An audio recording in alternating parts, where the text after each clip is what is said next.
أعوذ بالله من الشيطان اللعين الرجيم بسم الله الرحمن الرحيم الحمد لله رب العالمين والصلاة والسلام على سيد الأنبياء وخاتم المرسلين سيدنا ونبينا بالقاسم محمد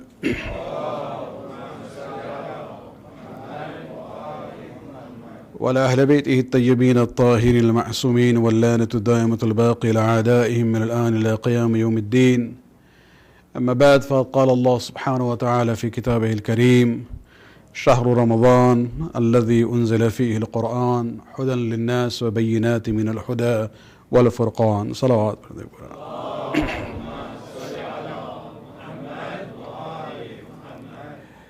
The month of Ramadan comes with different blessings, and one of them is our attachment to the Quran in different ways.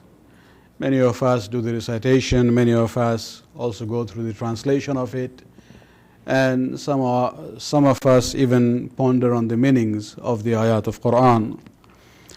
We take this opportunity to thank Allah subhanahu wa ta'ala for the time that we had to go through the surah number 57, Surah al-Hadid. Basically, this is a surah where the earlier ayat 1 to 6 was talking about the power and glory of Allah subhanahu wa ta'ala, and the main theme of this surah from ayat number 7 all the way to ayat number 24 is based on two themes. One is Iman and the other is Infaq, belief in Allah subhanahu wa ta'ala and the prophets, which should demonstrate one way of that would be in infaq, which means charity in the way of Allah subhanahu wa ta'ala. We looked at different ayat where Allah subhanahu wa ta'ala uses very strong words about the issue of iman as well as infaq, where he says, Ma lakum, what is the matter with you that you do not have iman? What is the matter with you that you do not give in infaq? And interestingly, these ayat are addressing primarily the mu'mineen. And so the call is basically to elevate the level of iman and also be, to express that commitment to iman by giving in charity. One of the barriers as far as iman and infaq is concerned is the love for this dunya. And so we looked at the ayat, last two nights, basically where Allah subhanahu wa ta'ala comes to this issue of what is the life of this dunya, what is hayat dunyawi.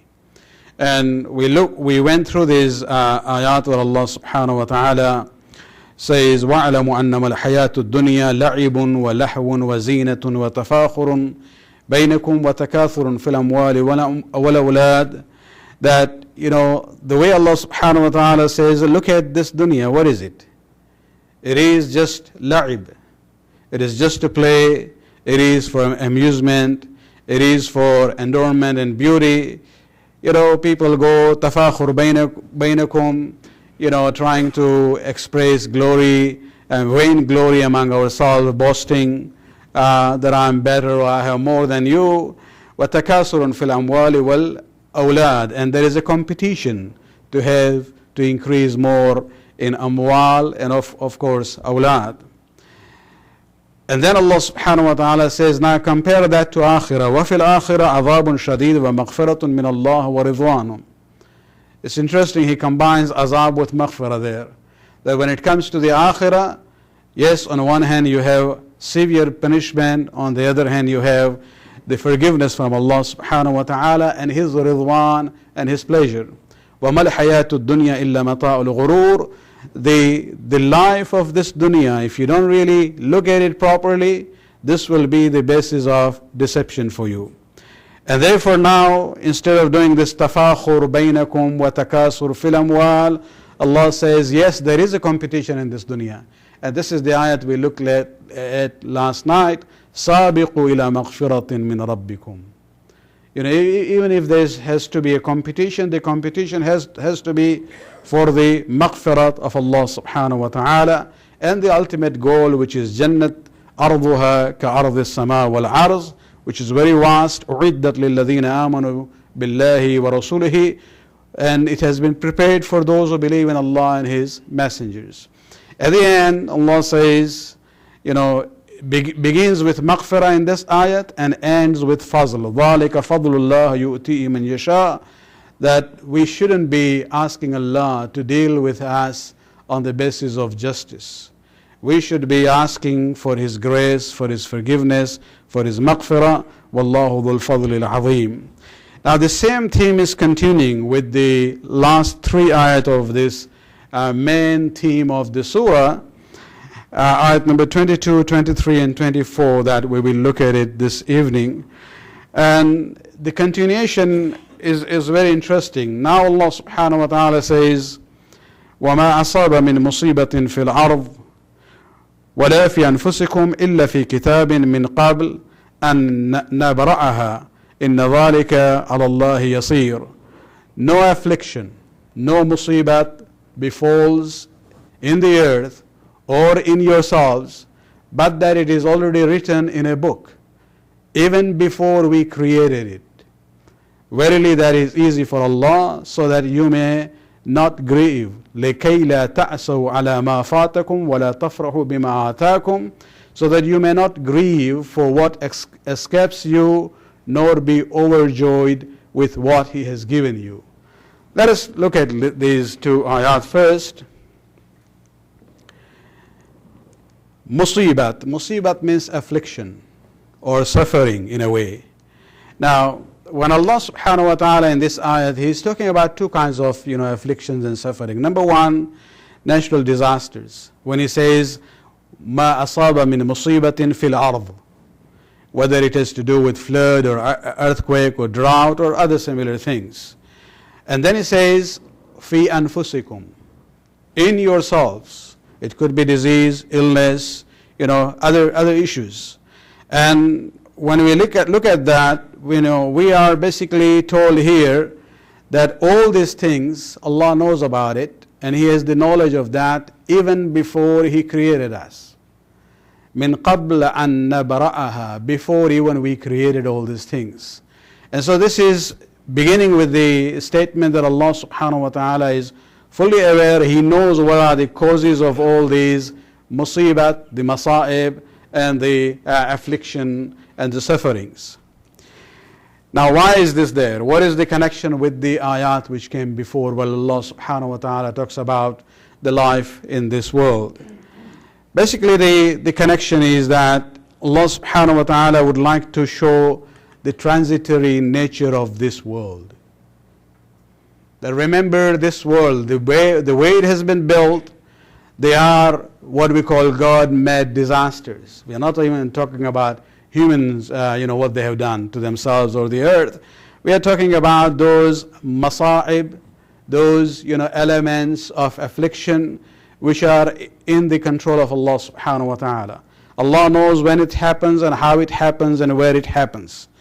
And one of the reasons why it happens is Allah subhanahu wa ta'ala is saying, I would like you to show to you the transitory nature of this world. Whatever you build, whatever you acquire is not going to be everlasting.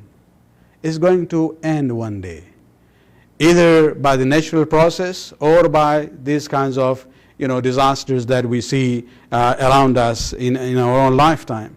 Of course, there is another element also to these afflictions and sufferings, because this is a very delicate topic by itself, and that is that Allah subhanahu wa ta'ala would like to test us. Sometimes the best within us comes out when we are under pressure, both when it comes to the people who are suffering as well as those who are responding to the tragedies.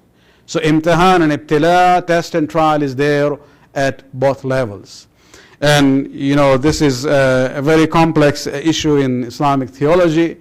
I would ask you, if you are interested, to go and study this more in depth and carefully, to look at one of the most important writings of Sayyid Murtada Mutahiri, and it's available now in English translation also, his book Adl Ilahi. The translation is Divine Justice. He has a very extensive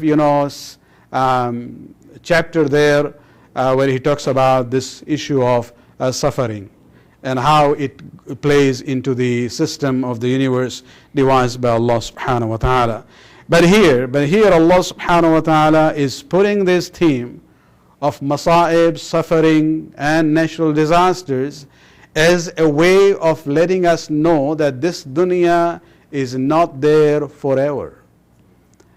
People build things, do things, but all of a sudden, something will happen and they don't have any way to get back what they wanted or what they have built.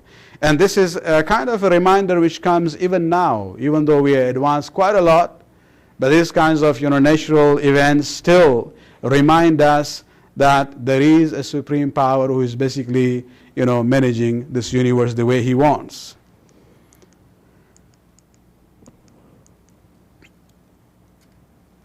This ayat, according to Mufassirin, doesn't talk about these masa'ib or musibat or the suffering and the affliction. Has nothing to do with our actions. And it's very important to look at this concept. These are the muqaddarat of Allah subhanahu wa ta'ala. He has decided this is how the earth, for example, will be managed. And so this brings us to this whole issue. People sometimes, when they look at natural afflictions or a suffering of an individual, unfortunately among Muslims, and I would say even among our own people, our community, when they look at suffering of somebody, they immediately say, oh, he must have done a very serious guna. And they become the judge there. That this azab or this suffering is happening because he or she has committed a sin. This is absolutely wrong. It's nothing to do with the sins of the people. There is another ayat in Surah Shura which talks about it. But we don't have the ability to judge anyone's, bad luck or, a situation where he is suffering or in difficulty and say this is because of the, evil doings or the sins that he has committed. It is Allah subhanahu wa ta'ala who makes this judgment. No one can make that kind of judgment. Actually, if you look at even the events of Karbala, when Imam Zainul Abidin alayhi salam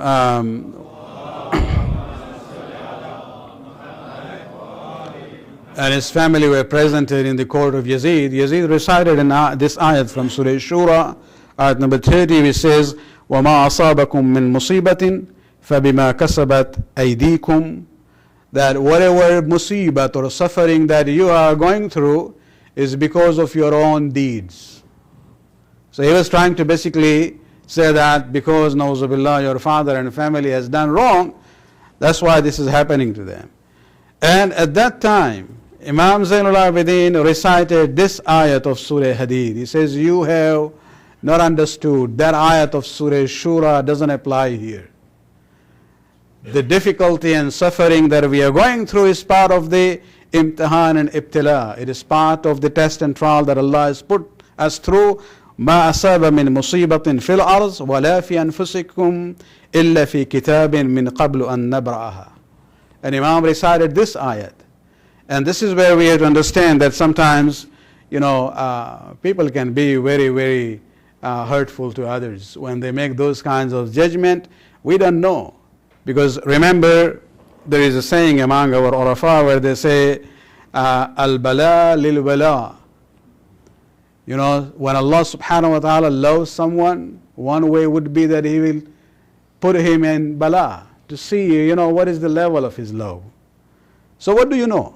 Don't say, he or she has committed a sin. Maybe he is on a higher level than you, and Allah subhanahu wa ta'ala would just like to see his patience and his sabr, and so that when he goes through that patience and sabr, his status goes up and his reward in the akhirah will be even more.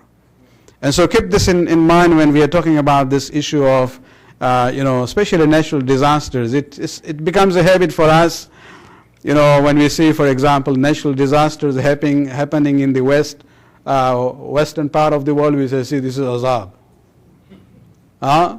Then after a month after that, you will see the same earthquake somewhere in a Muslim country. You are silent. Well, why are you making that judgment? Allah subhanahu wa ta'ala says, مَا أَسَابَ مِن مُصِيبَةٍ فِي الْأَرْضِ وَلَا فِي أَنفُسِكُمْ إِلَّا فِي كِتَابٍ مِّن قَبْلِ أَن نَّبْرَأَهَا. Allah knows about it. And why He is doing it? In order to just remind us again and again of the transitory nature of this dunya. That nothing is guaranteed here. You might acquire things, you might build things, something can happen and you have no control over it. Salawat pढ़ने एक बार.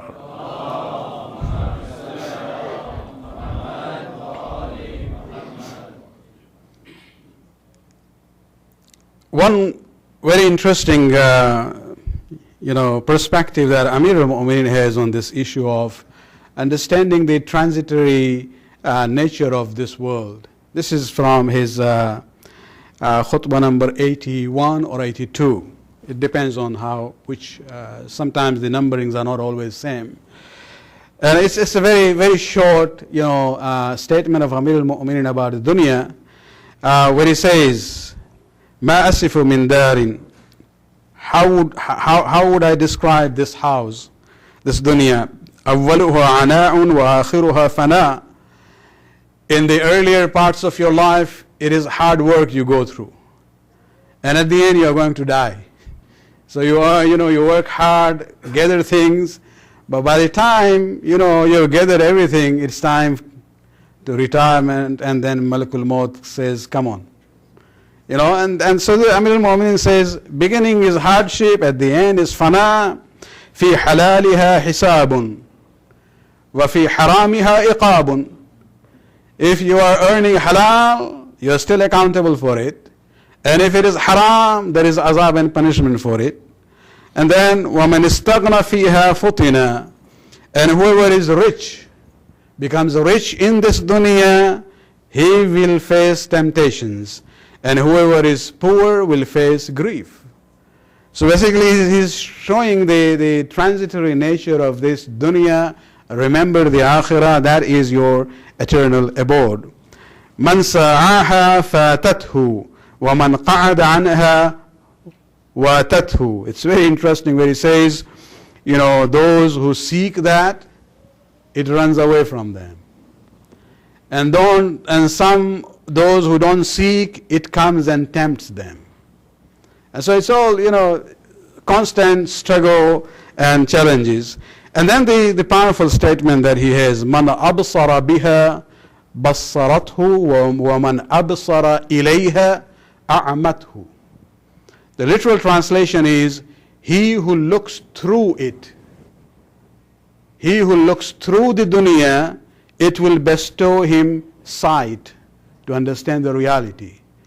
But one who looks at it, it will blind him. Think about it. If we can understand that one sentence, we would know the reality of dunya. It says if you see through the dunya, then you will see the reality. Means you use the dunya to understand, and one of the main things is to understand that this is a transitory phase of our existence. Akhirah is the abode, that is the eternal abode.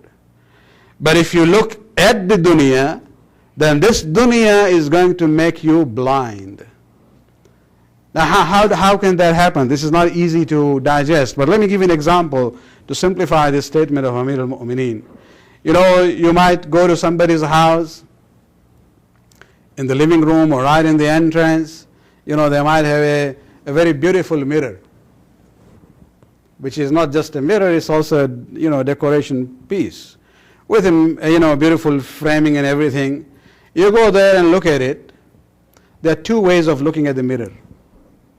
One is you're looking at the frame and admiring the frame, and you're saying, the mirror has been kept so clean. And the other is, you look inside the mirror at your own image. So two different ways of looking at a thing. This is what Amir al-Mu'minin is saying. Look through it. The purpose of the mirror is not to look at the frame and appreciate that and describe it. The purpose of the mirror is to look at the image which is inside it and see what you can do to make yourself look better before you go out. And so Amir al-Mu'minin says, look through the dunya. Look at the dunya, look at people around. Just the phenomenon of death. We just did namaz janazah in the evening. You know, this whole process of death, there are no rules and regulations. It doesn't know any age group. People can die at any age group that you pick. You know, people can die at whatever state they are, wherever they are. The timing, the place, this condition, this situation. This is where we see young people die, old people die, infants die, adults die. People die peacefully. Some people die in a violent manner. And that's where we see that, there is no guarantee. This life itself is a transitory, phase of existence. Then we look at dunya. People come. Some of them, think this is the end of it, but they do not realize. In our own lifetime, we have seen people who are so powerful. In the so-called Arab Spring, people like Mubarak never thought that he will ever be removed from power. The problem was he was looking at Egypt. He was not looking through Egypt. Otherwise, he would seen the example of Fir'aun. He was using that mummy of Fir'aun in a figurative sense, I'm saying. To generate tourism. He was looking at that mummy of the pharaohs, but he was not looking through them to realize that they were also, supreme, rulers of their own time. Very powerful like him. But what was the end? And so there are two different ways of looking at it. And this is why Amir al-Mu'min is saying, Man absara biha, whoever looks at dunya through it, who looks at the dunya through it, bassarathu, dunya itself will provide insight to you to understand the realities. وَمَنْ أَبْصَرَ إِلَيْهَا, but the one who looks at the dunya itself without learning lessons from the dunya, أَعْمَتْهُ, this dunya will make him blind. And a time will come that he will realize he did not use this dunya to build his akhirah in form of the iman and infaq, which has been mentioned in this surah. Salawat.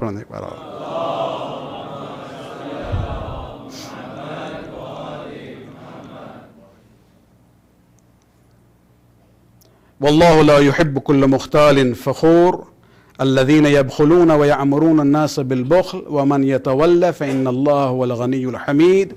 And Allah does not love any arrogant, boastful person, those who are niggardly, stingy, and bid the people to be niggardly. Whoever turns his back to charity, then surely Allah is the one who is self-sufficient and praiseworthy. Now, after talking about the dunya, which is transitory, and the musibat comes in, now Allah subhanahu wa ta'ala is saying, He doesn't like anyone who is mukhtal and fukhur. Tafakhur bainakum. Earlier ayah that we looked at it, but Allah says some people in dunya, they boast about their own achievements, put others down. And this is where Allah says, I don't like anyone who is mukhtal and fakhur, arrogant and boastful person.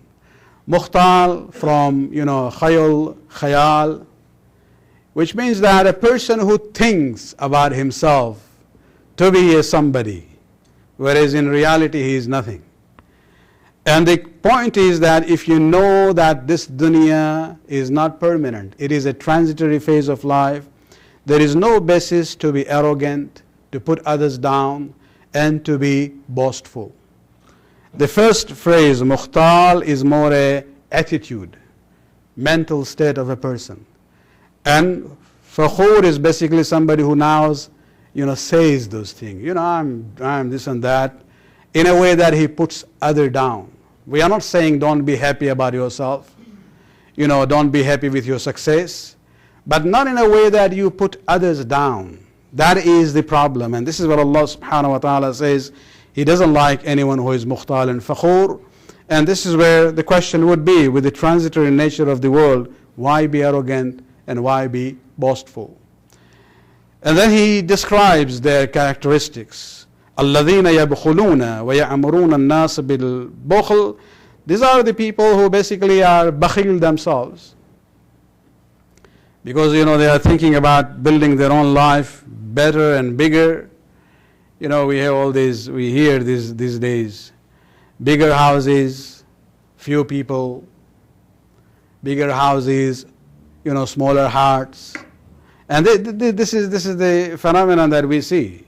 And to use this dunya is nothing wrong with that. But the issue is to become attached to it, in the sense that a person does not share with those who are less fortunate members of the society and does not give in charity. This is what Allah subhanahu wa ta'ala is saying. You will not be able to take everything with you. Once Amir al-Mu'mineen visited a companion of his in Iraq during his stay in Iraq. He was not feeling well. And so Amir al-Mu'mineen with some other companions went for his ayadat to visit him. And when he sat down, he saw that, he has a very huge house.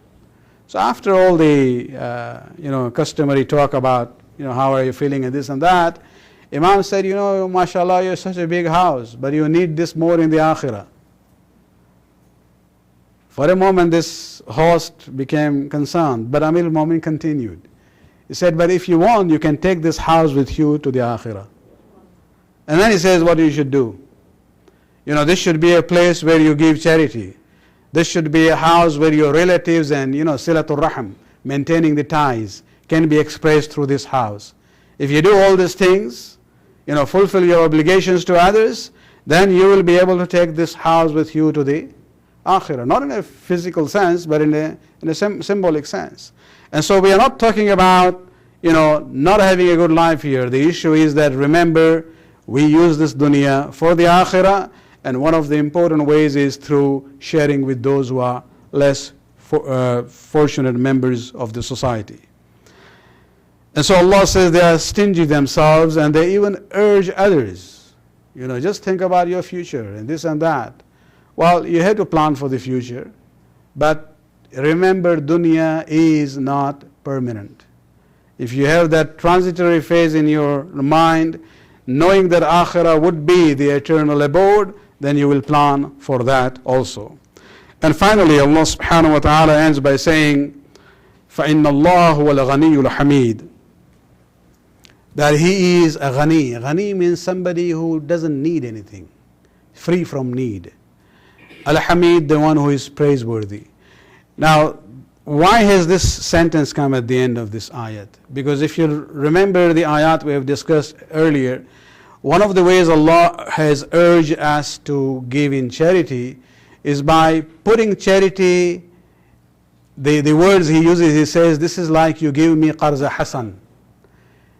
As if you are giving me a good loan, which I will repay to you in the akhirah in a multiplied form.